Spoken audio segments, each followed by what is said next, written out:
Okay, there we go. Hey guys, welcome to the Not So Famous podcast. This is episode 35? 25? Yeah, 35? 35. 35. 35. That's, right. That's my age. Is it really? Yeah. Oh, wow.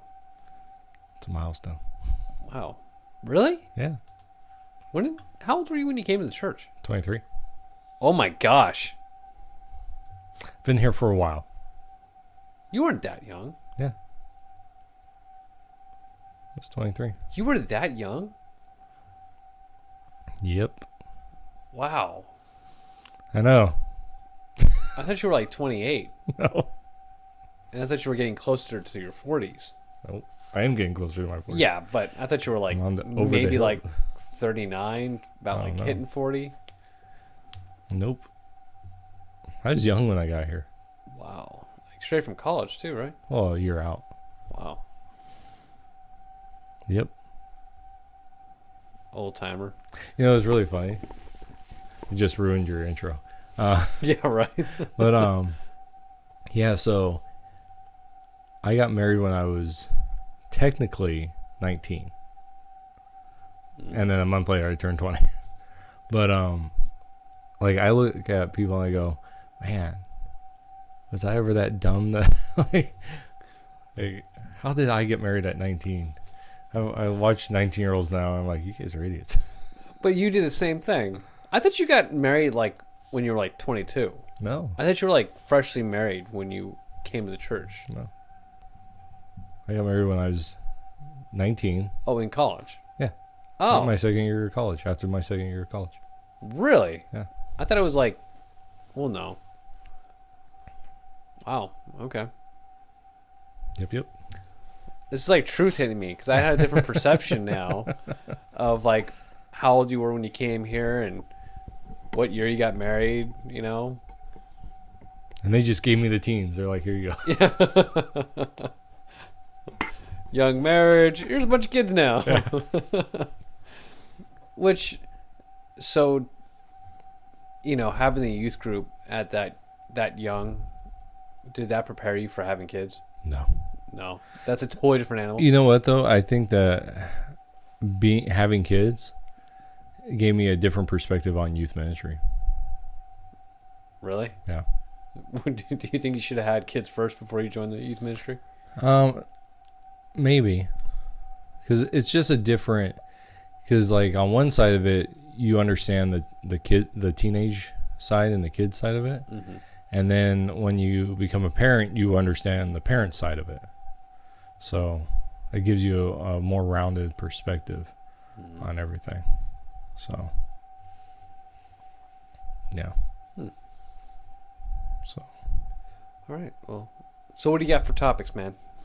um, I'm like so pooped right now that I my brain's kind of fried. okay, so I got two topics for you. Oh, okay. I don't know if you want to tackle one of them. So one of them's SCOTUS, so the Supreme Court, Mm-hmm. right? And then the second one is the protests that are happening. Let's go for the first one. Okay. Okay, so this just happened. This is Tuesday, May 5th. Happy Cinco de Mayo Day. Yeah, happy Cinco de Mayo and Taco Tuesday. I know. It's perfect. We actually have burritos. I had a tonight. burrito today too. Did you? Yeah, it's better than taco. And then Marika's making, what are they called? Churros. Oh, Because Disneyland, they released their churro recipe during this quarantine time. wow, Yeah, so she's making churros tonight.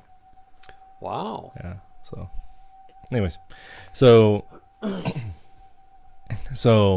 RBG, that is Ruth Bader Ginsburg. She's like 80. It says 87. She just suffered an infection and she's undergoing a procedure. So my question for you, so the Supreme Court is a lifetime appointment, right? Mm-hmm. You get nominated, you get on, and you're there until you resign or you die, right? So my question to you is, should there be term limits on the Supreme Court?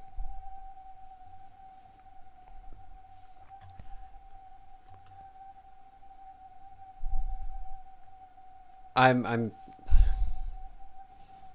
really thought of that. And yes. No. I don't know. To be honest with you, I have no idea. I don't know where I really stand for that. Yeah. On that, just because I feel like, well, no, I really don't have an opinion on this.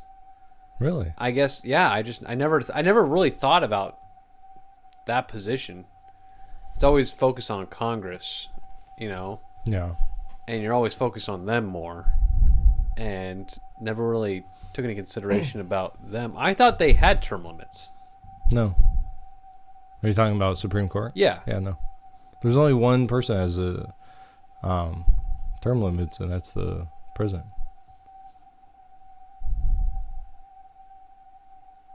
Wait, does Congress have term limits? No. No? No, the House or the Senate. That's Really? that's why Biden was in there for like 30 years. Same with Pelosi, Schumer, all of them. I thought they just kept getting reelected. Well, yeah, I didn't think they had term limits. Yeah, technically your term limit. Yeah, they don't have term limits. So you can keep running and running. Yeah, and running. you can keep running. Unlike the president, who can only serve 2 sequential times. Well, yeah, they. I think for Congress, Senate, and them should have term limits just like the president does. I agree. I think 2 years, just like the president, is sufficient. Well, 2 years or 2 terms. Or 2 terms, excuse me. Yeah. Let me But specify that. but it's different for them because they're every 2 years. They're reelected every 2 years, where the president's reelected every 4. Oh, really? Yeah. So I could agree with like 8 years, like doing just like the president. Say, okay, So you get 8 term? years. Yeah. So you get 4 terms, 8 years, Mm-hmm. and then the president gets 2 terms, 8 years. Mm-hmm. I'd be down for that. So what would you do for the Supreme Court? I think that they need term limits as well. I just think it could be longer term limits because it gives more stability in your thing. And I wouldn't mind like maybe 20 years, like doing term limits. Okay, you get 20 years. An average kind of retirement. Right, Kind of, because most of them that get on there are already in their late 50s, around 50 and towards that. So if they're in there at 50, then that's 70 years old. That's a good age to retire at. I think my mom turns 70 next year, and she's very healthy. And I mean, her and my dad right now are putting in. They just redid. Wait, your parents are 7 years old? My mom is. My dad's. He's 65. Wow. Yeah, I'm the youngest. Are you really? Yeah. Out of 2 sisters? Yeah, my oldest sister is 14 years older than me. Wow. Yeah, my other sister was 7 years older than me. Oh my gosh. Yeah, we're really spaced out. I thought you guys were like close together in age, and I No. thought your parents were at least, well, not that old. Well, Marika's parents aren't that old. I think they're just now in their 50s. Really? Yeah, they're really young. I don't want to say how old is your wife, but Well, she's older than I am well, I knew that. by like 9 months, which means when she was being born, I was being conceived. Dude, I don't want to. That thought is just. Oh. Yeah, but No. yeah, and she's the oldest. She's the oldest of her and her sister. Really? Yeah. So that's why like her parents are, I think, at least a decade younger than mine. Mm. But we're the same age because that's how it worked out. So. Interesting. But yeah, but like she's 8. So Ruth Bader Ginsburg, RBG, for you hip people. Yeah, she's 87. I think that's way too old. Not in the sense of not being able to make decisions. Like, even though I disagree with her on her interpretation of the Constitution, because she's what do they call it? She's not an originalist. She's she's one of those people that thinks that it's a living, breathing document that continues to be reinterpreted for the modern world. Mm-hmm. I just think that it's that once you get to a certain point, you need to allow other people to take those reins, and so if you're, I think for me, I think 70 is a a good age, even if you made that the age that you retire at. Okay, you're a Supreme Court justice, 70 is the cutoff date. Kind of like for Social Security. They want you to keep going till about 67 to 70 years old. Mm-hmm. So that to me would be a good, okay, or you could do that with all justices, right? At 70 years old, that is the cutoff date it's a mandatory retirement, And plus that gives them enough time they could still go around, they could still teach, if they want to, because some of them do that anyways. They're they go and they teach courses at law, or they speak at law schools and stuff like that. Mm. So that's my feeling. I feel like there needs to be that cutoff date. Mm-hmm. Well, do you think at a certain age, though, like thinking does kind of start? I want to say thinking, humans in general, not just when you get to a certain age, though, like cognitive thinking does go down. Oh yeah. So I think even medically, it would be necessary to have it at 70. Yeah, and I think that cognitively you're starting to slow down, but I don't think that. Well, I think when you're making decisions as important as they are, right? Just like I don't want a president. That's how old is Trump? Is he in his 60s? I don't preferably want a president that's like Bernie Sanders, like. Yeah, he's in his 80s. Yeah, like that's, really, really old. They get in office and they kill over or medically something, or you get like you're acting like Biden right now, who's acting like he's got dementia and severe issues. Right, which I'm pretty sure he does. Mm-hmm.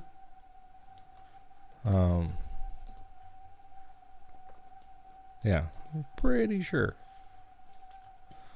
Because he shows all the signs of it. Of dementia. I'm surprised, like, nothing has come out about it. Or why, I guess that doesn't stop an election, though, for him running? No. Like, medically, you can't. Well, see, there is that, though. That idea that... Man, I haven't been drinking enough water. That there is a point where you are medically incompetent. I don't know how that works itself out. I don't know the stipulations of that, but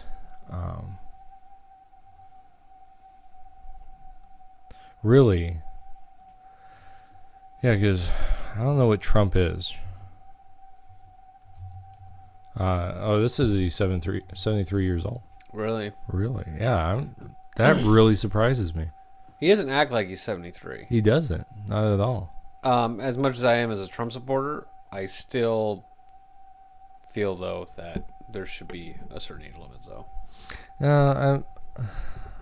I would be real hesitant with that. What? Age limit? Yeah, with a what's it called? With a vote, like I can't think of the word, where you vote them in, like an elected position. There we go. Mm. I'd be more concerned with an elected position, because then it's more of what do the people want. Like if you have someone that's there, who do you want? Because let me look this up real fast, because I think when what's his name? When Benjamin Franklin,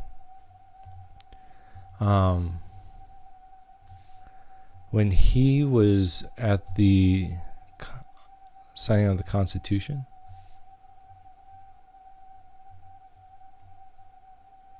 he was like 80 something. Really? Yeah. He was that old? Yeah. Wow. Yeah, he was 81 years old. And he gave, I've actually shared this in one of my sermons. He gave this So the story goes that during the convention, the Constitutional Convention, they were fighting, right? Fighting back. The war was basically over, or it was over, and they had gone through and become the Confederate, right? They had the Confederate documents, and then they were trying to make a new constitution because the Confederate documents were they weren't conducive to what it made it too fractured, right? The 13 colonies were too fractured, so they were trying to make this new constitution, but they were just fighting back and forth like the whole time, and people were actually leaving. Delegates were leaving because they were like, nothing's getting done. And so he calls on it, and it's this really interesting, the speech that he gives. And he calls on, I believe, I think it was Washington.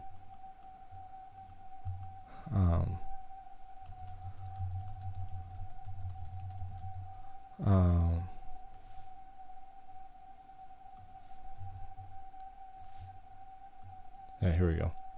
So he calls on, it was George Washington. He calls on George Washington to declare I think it was 3 days of prayer for the group. And he basically, the basic gist of it is, he tells the people, right? He calls on Washington to do a time of prayer, and he says, for the next 3 days, we should go and see God.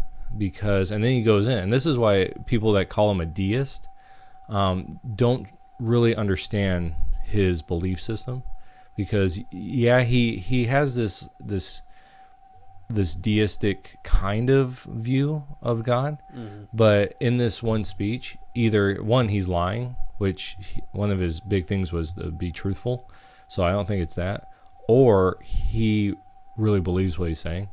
And he was talking about how during the whole time of the revolution, before, during, and after, that the men had sought God, like these leaders had sought God. And he's like, who gave us the victory in this, right? Wasn't it? He doesn't use the term God because they used a lot of different, more eloquent terms to talk about God. But he calls on the people, and he's like, who did this, right? Who gave us this victory, these victories? And how many of you have seen the providence of God working in all these things? He's like, now we're not. Now we're just seeking whatever we like ourselves to put this country together. He's like, so I call on the president to make this three days of prayer where we will go to church and we will listen to sermons and we will listen to the word of God. And then 3 days later, they got the Constitution done within 2 weeks. Wow. Yeah, I mean, it was that fast. Because, and there's this guy, I think it's something Heritage. It's called Heritage Foundation. Well, maybe not. No, that's not it. Shoot, what is it? I can't remember what it is. It's, shoot, I'll have to look it up. Anyways, and they point out that if you take the sermons before 1776, it's basically everything in the Revolution. Really? Yeah, like the writings of the revolutionaries. If you go back and you look at those sermons that preceded, like I think they said like 4 or 5 decades before, like those 50 years before, it's those sermons that led to the people having revolution. And it was very much this God-honoring type of thing. So all that to say, so Franklin was, he was 81, yet he was a delegate to this thing. So I don't think that age, if the people want that person, like... Sort of like the position is okay, but a position of where an elected official hires somebody. Right. I think that needs to be something that's more regulated, because you get someone, I mean, look at RGB, right? She's 87 years old. She's outlasted a lot of people. I mean, I think she was under Reagan. Wow. RGB.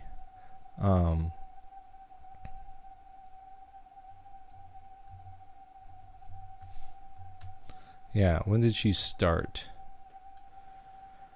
Oh no, sorry. Bill Clinton. Oh, okay. So she took the office. Still one hell of a long time. Yeah, it really is. I mean, that's 20 years. She'll be 20. Yeah, because 2003 would be 10. 13 would be 20. So that's 7, right? 27 years. 27 years. That's a long time in that position. And if she, oh my goodness. And if she would, let's just say that she is a left-leaning SCOTUS justice by a lot. And if she would have done 20 years, that would have been in the middle of Obama's presidency. He would have had an opportunity to actually get someone in there that was another Democrat. Yeah, another liberal. So I mean, it's not like they would have lost a foothold, So, but these positions aren't elected, are they? No, you elect your Senate, right? And then the Senate and your president. Mm-hmm. The president puts forth the nomination, and then the Senate confirms. Well, okay, so you are voting for the Supreme Court justice in a roundabout way. But you're not. You are, but you're not. That's our republic, right? Right. Your representatives go and make the decisions on your behalf. But since technically they're not elected positions, right. So just like how we said before, you were saying an age limit for non-elected positions. Age doesn't matter if it's elected or not. Are you still for that? Yeah. So the Supreme Court would have an age limit then. Yeah, I would put 20 years or 70 years of age. So for that you would. Yeah. Okay. Because it's an unelected position. Okay. And I think 20 years is more than enough. Oh, I was hitting about the presidency is what I was. Oh, for the presidency, I would say that it's up to the people. Up to the people. Yeah, if they want someone that's 90 years old in there, then the people should be allowed to do that. Because they're deciding if they. But on the other end of it, right? Because you have to be 35 in order to be the president, right? And so. Why can't they hire a 25-year-old? Right, and so why not the other way, right? Because what's interesting is one of the things that really annoyed me. What was it? It was during the last election cycle. I don't know if it was the president election or the one right after it. The Senate and those. People were online and they're like, we should up the age of these senators to like 30 or 35, or like 35, just like the president. I said, it's the opposite. There was a lot of, I think out of the 50 signers of the Declaration of Independence, like 12 of them were 28 and younger. 20 and younger? 28. 28. I was like, wow. Yeah. I mean, I think the youngest one was like 20. But they're in that pre-30s. So I'm like, you can't. Why is it okay for those guys to do that, right, and not be elected? I think it's more. To me, it's the same thing. If the population wants it, if the voters want that, then yeah, they should be. If they're of legal age, then yeah, they should be. It's 21. I think, yeah. I think we'll see. It should be legal enough to drink a beer and to run this country. Like if you're 18 is. Well, see, I have a problem with. I think we talked about this before. Yeah. I have a problem with 18 being the age, and you not being able to go and purchase a pistol, not being able to drink, right? And so if you're going to make someone a legal adult at 18, then they need to have all the rights of a legal adult at that point, right? Now, if you're going to make it 21, that's fine. I really don't care the age, but if you're going to do something, you better allow them to be a full adult. Yeah, don't call me an adult and still not. Right. Yeah. Yeah, that really irks me. I don't mind it being 21. Really, if we're, like we talked before, if we're going to do it scientifically, it should be 25. All right, then your mental capabilities are completely ready. But I think that's more of a modern day thing, because you have, like, speaking of Benjamin Franklin, I think the story goes that he was 12 years old and he was in charge of his whole family's estate. Like, Wow. like he was able to do those things. I think it was Ben Franklin. But yeah. So I think it should be, I don't mind it being 35, because even the people back then, when they wrote the Constitution, even those people that were younger, they say, yeah, we agree to that. That makes sense, because back then you were 35, you were getting up there in age. You've already had a family. You should be getting well respected in your community, a leader in your community. So it makes sense that, okay, now these people, and plus usually they're always going to be 50 and older that are going to be our presidents, because they have some kind of experience with being a senator, right, congressman at one point.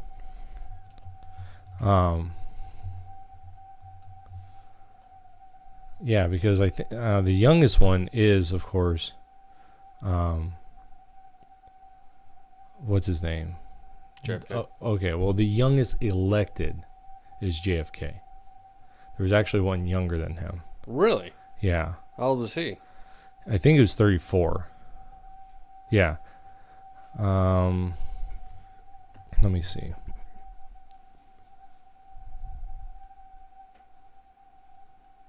Let's see, what?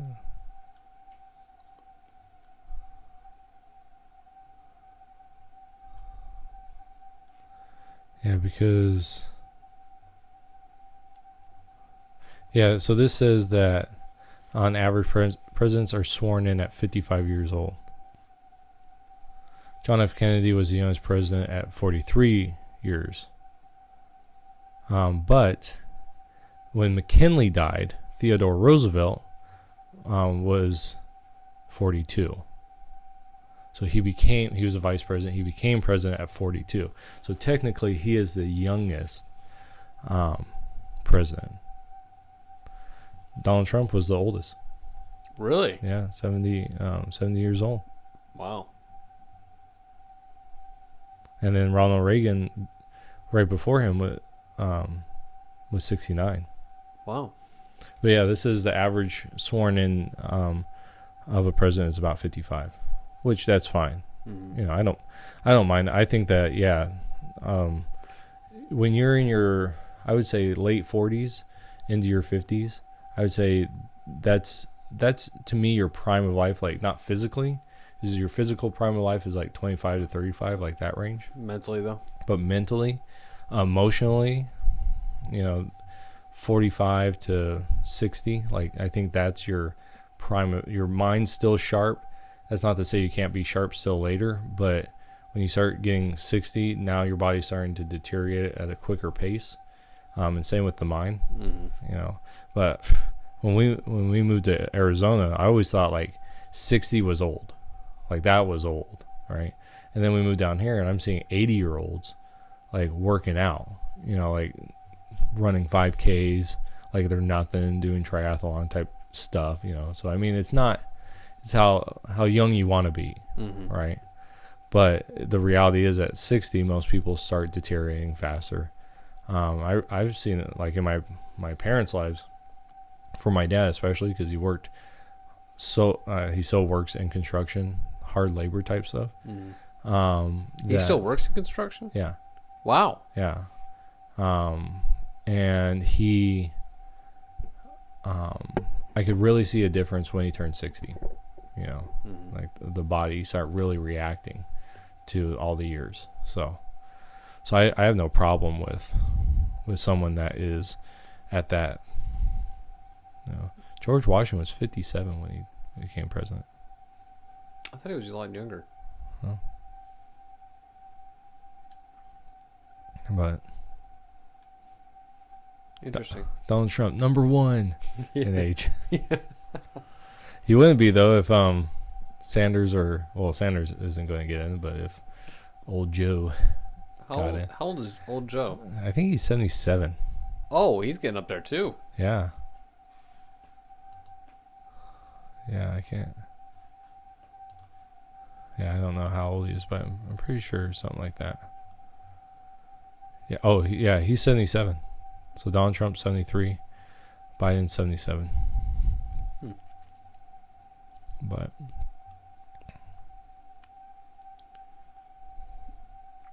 so, since we're talking about the president, did you have anything else to add to that? Since we're talking about the presidency and things like that, the Oval Office, that lovely little office that we see, right, with the desk and the couches and stuff, do you think that's like the show office? Do you think he's got an office somewhere else? He does. He does, really? Yeah. I always thought, like, because I just wondered, like, does he have a separate office? Like, it's got, like, his mug stain on the desk, and, like, props his feet up, on his actual desk, and the Oval Office is just decoration, Yeah, it's right off the Oval Office. What's that office look like? I don't know. That is the president's private office. No one is allowed in there except the president. Not even his Secret Service? I think the Secret Service can. But from what I understand, that is it. Like, you're not allowed in that area. I'm trying to find a map. Map of the White House? Yeah, they have maps of the White House. You can you can take tours of the White House. Oh, wow. Yeah, but in order, I knew the tours. I didn't know they actually, like, it's probably not the best thing to Google, What's this look like? Everyone has an FBI agent just watching them. Yeah, so it's a little, probably bigger than this one, but it's an office off of the Oval Office.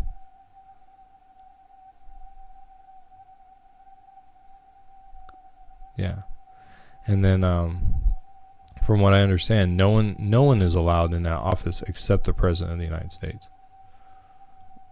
Wow. And that's why, like, when you see him meeting with other people, he's in the Oval Office because that's the only one that they're allowed in.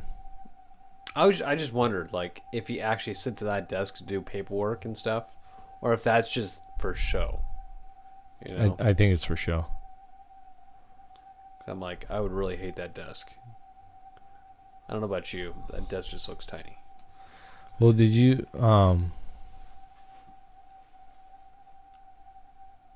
What? What's it called?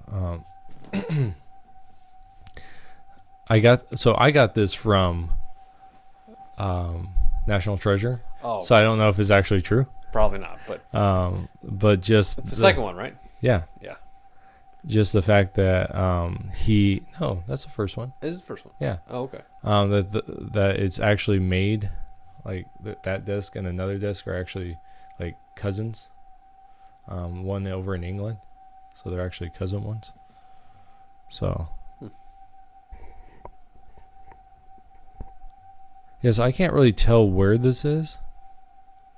But, like, there's the president's office right here, the cabinet room.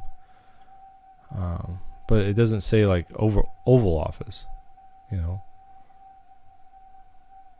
So, yeah, I don't know. Because I'm like, cause to me, I was just like, yeah, I think he has a different office. Yeah. So that's an awful office to have right there. Big windows just facing out like that. And, Sniper. Yeah, I don't know. I'd be worried about sitting at that desk. Yeah. And just like, I'd just be worried. You just don't know, Hopefully these windows are bulletproof. I'm sure they gotta be. I'm sure they are. They better be. That's what they want you to think. Yeah. They're really not. Gotta save up on money, man. Like, he's not that. We just put $1 billion in a much. bunker below the White House. Yeah, not worth that much.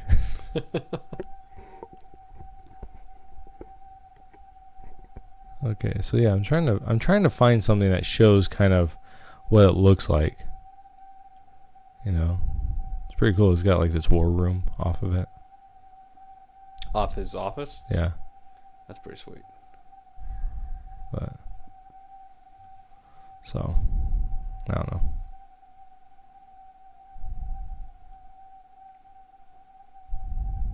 But who knows? I wonder what just life as the president of the United States would be like. You ever just curious about that? Yeah. But it's got to be a constant headache. Well, not necessarily like finding out all like the secret details, you know? It's like, what does, let's say, Donald Trump going through on a day-to-day basis? Like, how's his breakfast? You know? What does he do? Like, where's his office at? His real office, not the Oval Office, you know? Yeah.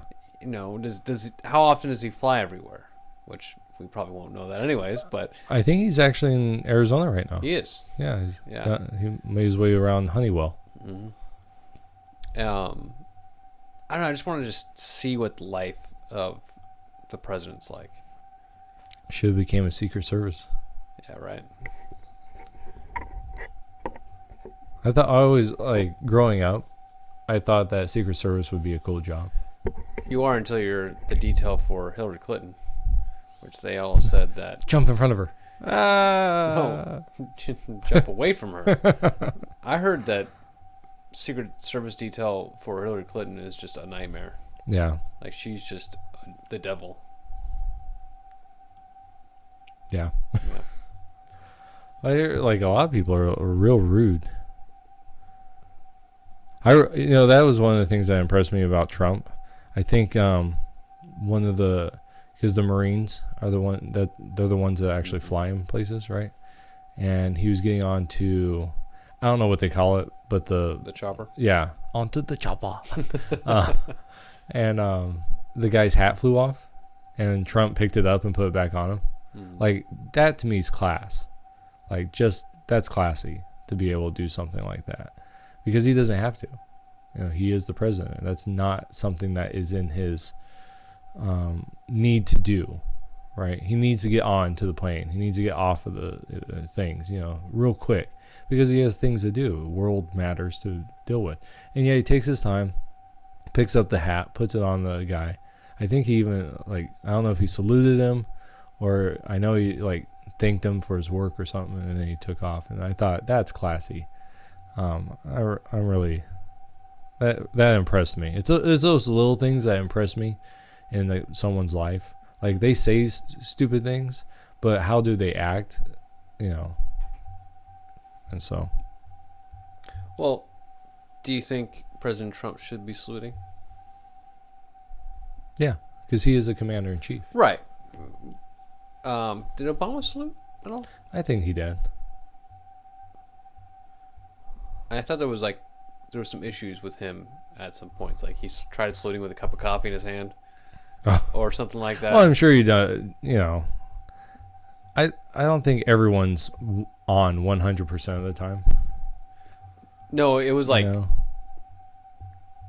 from what it came out it was like disrespectful. There was some times where the news was trying to get at him, and I'm like, okay, this is getting ridiculous. People, like, the guy's probably tired.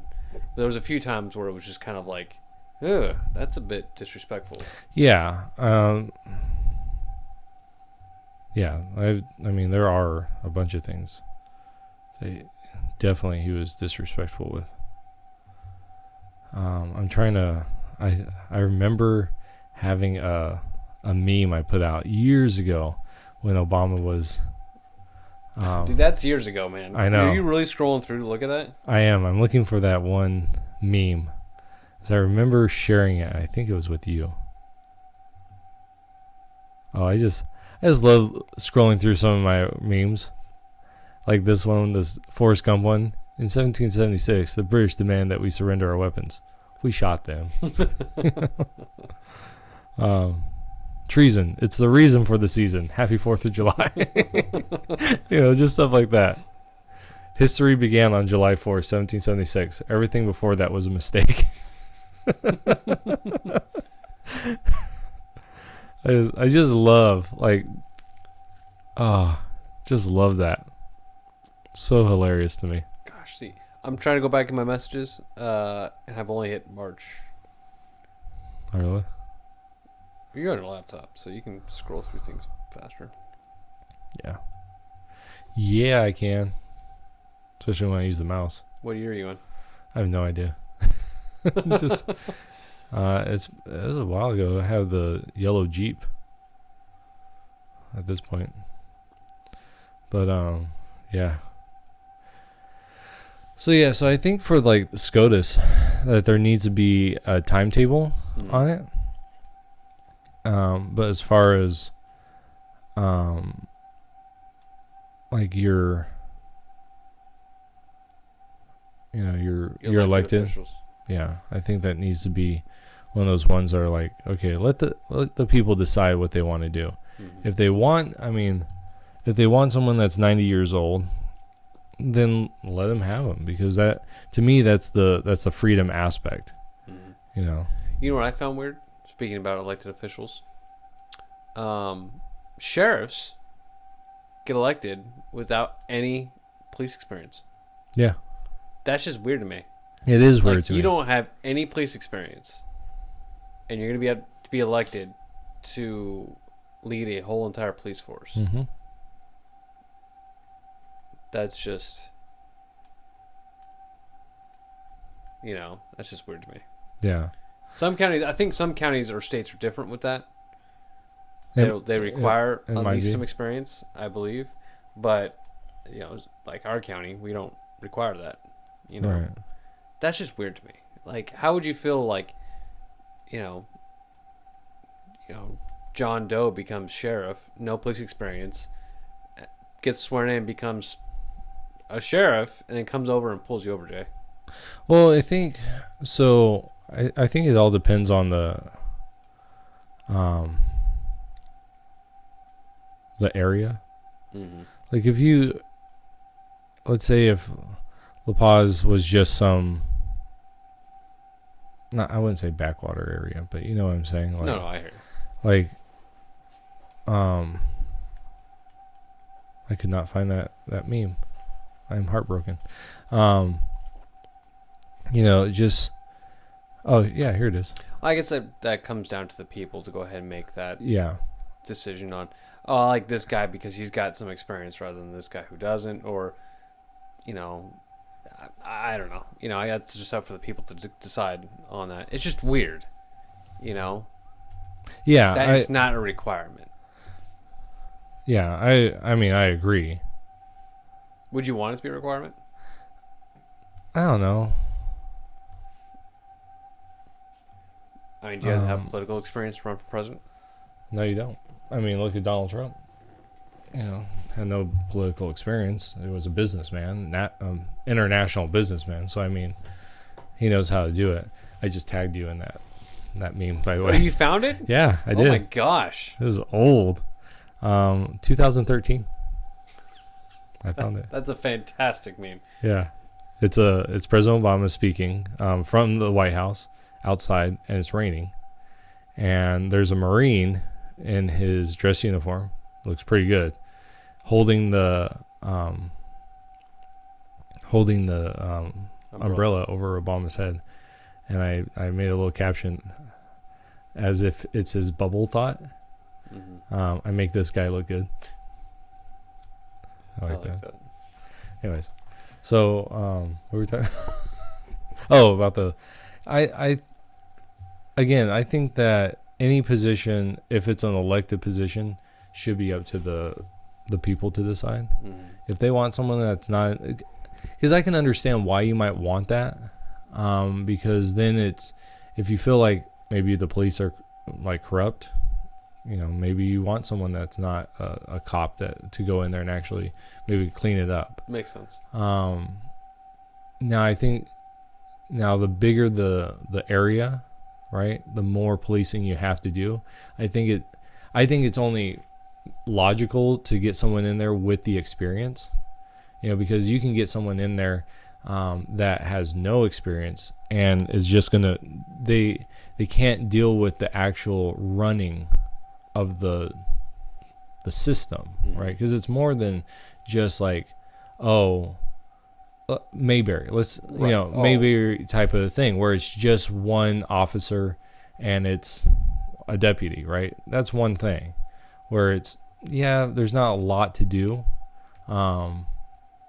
Then I can understand someone saying, "Oh yeah, let's elect this person because they're a well respected, people like them, and so they can go through and they can they're going to be more diplomatic, dealing with stuff like that. They're not going to be using their gun, they're not coordinating, 30 other officers, like La Paz County. La Paz, I mean, how many sheriffs do we have? I mean, deputies. I'm not too sure. There's got to be at least 20. So I would think there'd be at least 20. So you have one sheriff but 20 deputies, and those are people that have gone through the training. They're actual officers, and so I think at that point you need someone that knows how to run things, rather than somebody who knows how to pull somebody over. Right. Yeah, because you kind of leave that up to your sergeants, lieutenants, and people to take care of.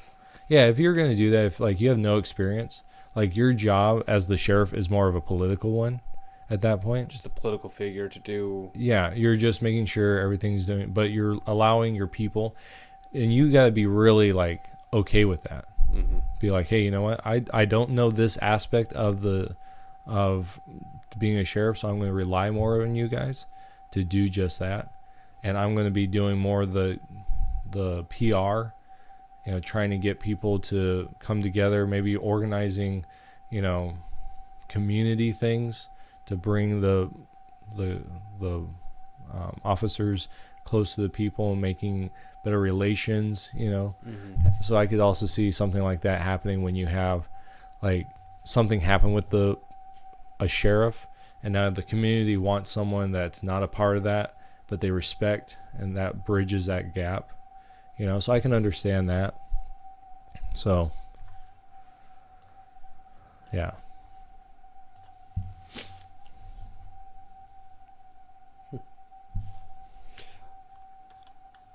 Another topic.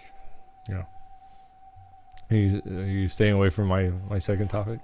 From recent events. Let's do that. Okay. Yeah. Just for recent events. Okay. Yeah. So. But I don't think we talked about COVID last week. We didn't. We talked about Avatar. Yes, we did. So how have you been in the past 2 weeks in the COVID? We had a big spike recently in cases here. It was like, what was it? It was like we went from like 7 or 8 to like 19. Yeah. 18, 19. That big jump. And like in one day, like the report came out. We've got 10 new cases, and then we just got 4 more. Right. Well, I think for one, we're gonna go up in cases anyways. Mm-hmm. My thing is the recovery of it. They said like out of the 20, how many? 23. There's 16 recovered, 2 dead, right? And they said they had other complications as well. Mm-hmm. So I mean, but you have 16 recovered. So it's not like, we have 23 cases, but really we only have 7, or not even that, 5 active cases. So to me, I think that needs to be known, because when they just put it out, because people always do this, they're like, we have 23 cases. It's like, hold on, we have 5 cases that are active, 16 that are not, that are actually recovered. Like, it's not even that they're at the end of their quarantine, or they're fully recovered. So let's take that out of the equation. We only have 5 active cases in the whole of La Paz, which La Paz is one of the largest counties in Arizona. Small population though. Yeah, I mean, the size to population is Maricopa is like super dense. So I mean, we're very wide open. Yeah. Wide open. Yeah. So, but I mean, like, that's 5 in a huge area with a small So I mean, I'm not. That doesn't worry me too much. Mm-hmm. You know. So. Yeah, we are. Oh wow, we're actually not that big. I thought we were one of the largest ones. What? We're the 13th largest one out of 15. Out of the county? Yeah. Oh wow, man, we're not even. I could have sworn we were a lot bigger. I'm not gonna lie. I thought we were up there too in size. But April Fools. Yeah. Guess we're not. Maricopa's bigger than us. Really? Oh, that's really surprising. I thought we were one of. I thought years ago I heard we were one of the largest, and we're one of the largest counties and one of the least populated counties, that's true. This is we're at 20,000, and only one more is smaller than us, and that's Greenlee. I don't even know where Greenlee is. And we were one of the poorest. So, the more you know. Mojave is one of the biggest. Really? Yeah. 13,000 square miles. I didn't think Mojave County was that. I didn't think they were that big. This is USA.com I'm getting this from. But,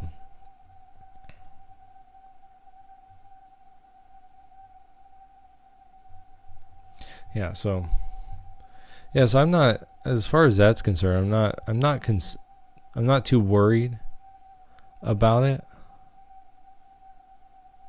Mm-hmm. You know, in fact, we opened up in-person church services last Sunday, and youth group. So I'm not too worried about it in that case. How do you feel about Mayor of New York and what he's doing? What's he doing? Oh, he pretty much talked like, churches. Oh. Not, Did you see what Attorney General Barr responded with? No, I didn't see that. He basically said that they're willing to go after any public official that oversteps their control during the quarantine time. So the church, it's a small church in, I can't remember the church. They had 16 people meet. Mm-hmm. Is that person coming towards us? Yes. Oh, they brought churros. Yes, they go to mine. They taste great. Oh, thank you so much. My wife just brought us churros. Well, tell her why. We did at the very beginning. Thank you so much. Pretty decent. Oh my gosh, that's really good. Yeah. Now everyone can hear us. Oh, that's really good. Mm-hmm. Thank you. Is that? Man, she brought us 4. Oh man. Yeah. Too bad you only get 1. Oh. So, how does this? Does this taste like exactly like Disneyland's? I've never had Disneyland's. Sure, it was the same recipe, right? Yeah. Only difference is they have the ridges. Right, okay. That's just how they pipe it out. Mm-hmm.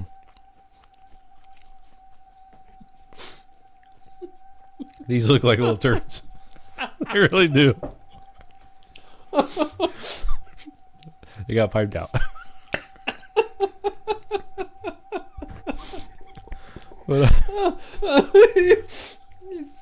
You looked at me and I looked at you and I knew exactly.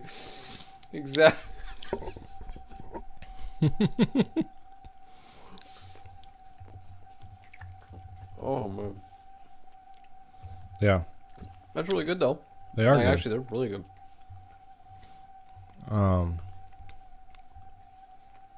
Yeah, so this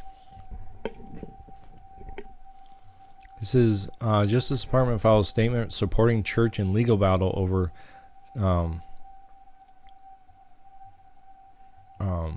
over coronavirus lockdown. So I'm trying to find what it actually is.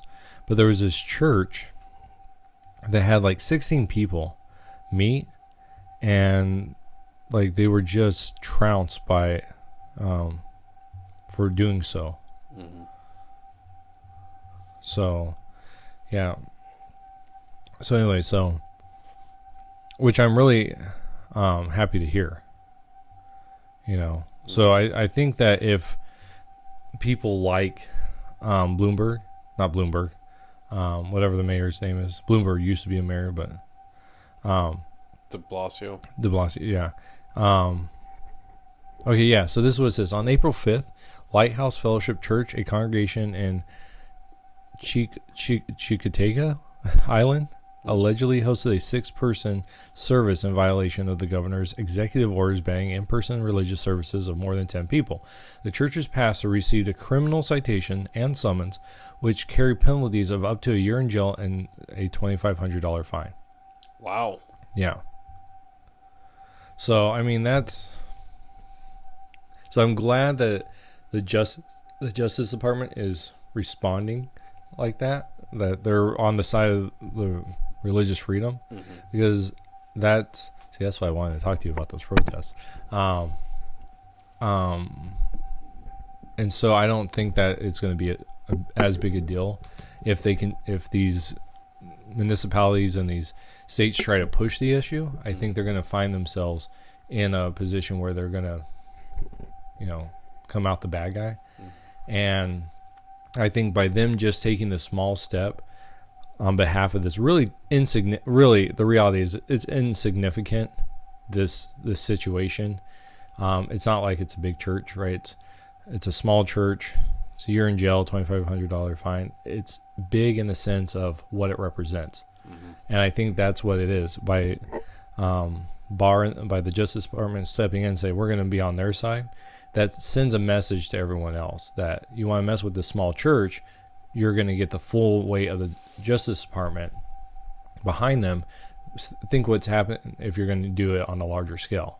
There's no way you're going to get away with it, because we're helping the small church. We're going to help every single other religious institution as well. So I got nothing to add to that. I agree. So I'm still laughing a little bit from the food. Yeah. They are really good. Do you want your last one? Well, I mean, No, eat your last one. good. I'll take it then. It's actually, it just looks really funny. She made it like a little pile. Should have. Oh, that would have been great. Kind of like a very thick funnel cake. Oh man, like cat litter. Now, does she listen to this? Not really. Oh, okay. If she happens to, these do taste fantastic. I will say they are really good. They're just in a shape that's just just happens to be what they'll be coming out. But yeah, it's really good. Plus, this is also, it looks like it's happening in Virginia. same thing. No, that this Cat turds. No. Yeah, no, that this thing's happening. Yeah, which Virginia is just becoming like a crap hole. Your phone's ringing. You know what I'm saying? Like, well, the same. Like the gun thing was happening recently in Virginia as well. Right. That's what I'm talking about. It's just another thing. So, which I was expecting that or more of this stuff to happen with California. Yeah, me too. Yeah, I agree. Which is just shocking to me. Yeah, I'm not surprised on what's happening in New York. I'm not surprised of the things that are happening in Washington. But you don't hear a lot from Washington or Oregon. I've been hearing things about Michigan though. That surprises me. Like what's happening there? What's happening in Virginia? Like those two places seem stranger.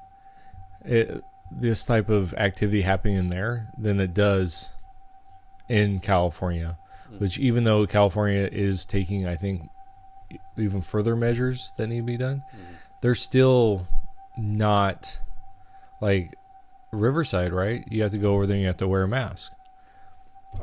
Where my parents are, they don't have to do that. They're in Sacramento. They're in the capital and they don't have to do stuff like that. In fact, they were telling me that they were, if you go to Home Depot, like here in Arizona, if you go down to Yuma, they're only allowing so many people in, right? People leave, they allow people in, and they have all the X's on the ground and everything. I guess at the Home Depot where they live, it's the same thing. But at Lowe's, they don't have to do none of that. Really? Yeah, like there's nothing. Yeah, as many people go in as going in there. There's no X's. There's no line stuff. They said, and I'm like, yeah, because no one goes to Lowe's. I mean, that's because they're more expensive. So they're going to Home Depot because they're a cheaper place. You just have to wait a while. Yeah. Which it's funny because I had a coworker tell me, he goes, it's interesting this COVID thing and the stay-at-home orders and stuff like that. People are doing more DIY work around their places. Because my boss went to Home Depot and Lowe's and stuff. Oh, excuse me. And found it to be really packed. Yeah. And he goes, this is like the most I've seen it. Like all the places are like dead. Like you're not getting food at Home Depot. Right. You know? So it's not like you're there for something else. So more people are doing DIY projects. Right. Fixing up their houses, you know, which is crazy to see. You know, just at least there's a positive coming out of this, you know, stay-at-home orders and stuff. People are getting stuff done at their houses. It's like, great, now I can't put this thing off any longer. I gotta go work now. Yeah. At the beginning of this, I saw this meme that said something like, I come to find out it wasn't because I didn't have enough time to do that. I just didn't want to. But yeah, I mean, we've gone to Home Depot in Yuma several times. It's always been packed. Out of the 3 times that we went recently, the first time I didn't have to stand in line. Second time I did, and the third time I did, but that's because I was returning something, and they had everyone that was returning things outside, so instead of being inside. So there was that, but yeah, I mean it's been packed, and so I think most homeowners are just kind of at their house and are staring at the wall, going, "Wow, the more I look at this place, the more I really realize I need to fix things." Right. You know, you're at their house, you can finally see more things. You're there more often. You're like, man, this floor's creaking a lot more than I thought it would. You know. Mm-hmm. Oh, didn't notice there was a hole there. Yeah. So, yeah, I don't know. So, this whole COVID thing, like, I think there's like parts of it. Like the first part is the how easy, like to me, there's lessons. Like the first lesson is it's really easy for us to lose our freedoms because within a month, we've already seen like the government, like not in Arizona. I have a problem with people that are like, you know, we're losing our freedoms in Arizona. It's like if you read the executive order, it states that no constitutional rights can be restricted. So did the church have to close down? You know, no, it didn't. You know, that was more of a, okay, we want to participate in being as open to this as we can, right? But none of those constitutional rights were ever impeded or But in places like Michigan, they were. In Virginia, they were. California to an extent, right? New York, they are. So I mean, it's really easy to see how fast these rights can be eroded, and how easy people are willing to give them up. You know, they're like, yeah, I want to be secure. Take my freedom away, right? So there is that. The other thing though is, I've been reading about how like L.A. I think it's New York, and I think it's like Long Beach or Santa Ana. Like, these counties are coming out with their statistics, and they're saying like 4% of the population that they, so they take a sample size, say it's like 100 people, right? Take 100 people, and 4% of them have antibodies in their system from the coronavirus. And put that on the whole scale of that county, and you're talking like 200 to 400,000 people. So they're saying upwards of that many people have had the coronavirus, right? Just not showing symptoms. Never showed symptoms, and they became immune to it, right? Now you take that and you put it to the whole United States. That's more people that are immune to it than known cases, right? And so one of my things is, because of our reaction to this, I wonder how, you can never know, but how many people did it save? We know that suicides are up. Home homicides are up. How many people did it save overall? And the next time this happened, what will be the reaction of people?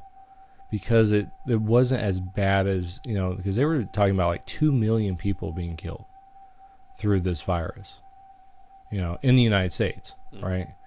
And it's like that, not even close, right? We're just now getting into that H1N1 field of I think we surpassed that. They had like 56,000 deaths, but the cases aren't as high. And so it's like, what has, the next time something like this happens, what will be the reaction of people? Are we going to be locked down again, or are people going to be like, it wasn't that bad? Well, they're saying this fall is supposed to hit hard, right? And they're saying that, this is just what I'm hearing from like things from doctors that are posting things on Facebook and stuff, that your immune system is going to be going to crap right now. Because one, you're staying at home, you're not having interaction with other individuals, because us communicating together or being around people builds kind of like your immune system, kind of strengthens it, because you're kind of being introduced to other things that your body's not used to, so it kind of strengthens up and prepares. Right. You're also being told to wear masks for things, so not necessarily that's going to stop your breathing, but that puts a stress in your body, which stress lowers your immune system. Right. So our immune systems are getting lowered and lowered. So by the time the fall hits, I think we're going to be getting a big old spike in cases. Come that either flu season's going to really hit hard, or COVID's going to come back, or right. it's going to not come back. It's already here, but right. it's going to hit the U.S. again with large numbers. Right. I think we're probably going to see a lot more deaths. That's just me. Well, yeah. I mean, if it's going to be something that's going to become, because I heard one report saying it's going to become seasonal. Well, if it's going to become seasonal, it'll just be like the flu. Well, yeah, we're going to see more deaths, because that's just the way it is. I mean, the flu kills thousands of people, tens of thousands of people per flu season. This is going to be the exact same thing. And it's going to hit the people that are most vulnerable, people with low immune systems, right? Underlying medical issues, people that are older, so it's going to hit them like it always does. And so I think that our reaction, especially our reaction with like the idea of how much we are, like, it's straining our economy, right? Like the meat processing stuff slowing down, stuff like that. That's going to really hit us in a way that might be worse. I mean, think about how many people would die if food was just cut off, right? The supply chain, because they're talking about how it's being strained right now. What if that got cut off? How many people would die from that? So what was worse, right? The food being cut off, and okay, we didn't get the virus, but we died because of food, or people dying because of the virus, but we sell food. You know, It's kind of like you're damned if you do, damned if you don't kind Yeah. of thing. And it's kind of one of those things where, like, you know, 2020 hindsight, like we look back and go, oh, we should have done it that way. right? But, you know, going up to this, we wouldn't have known. Yeah, and that's the thing is, like, I think more grace needs to be given to people, like the government. You know, yeah, they're idiots in the government, just like there's idiots everywhere. But they don't know what they're doing. They're trying to do as best as they can, trying to keep the population as secure as possible. I think the media is a pain.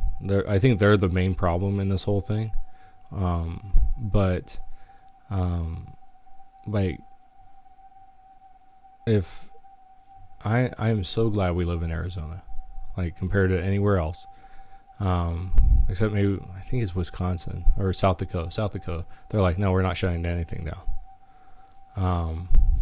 And you know, I think Ducey, with what he has done decently well. I'm glad he put that in the executive order that the constitutional stuff will not be infringed. Because I think that's the crux of the matter.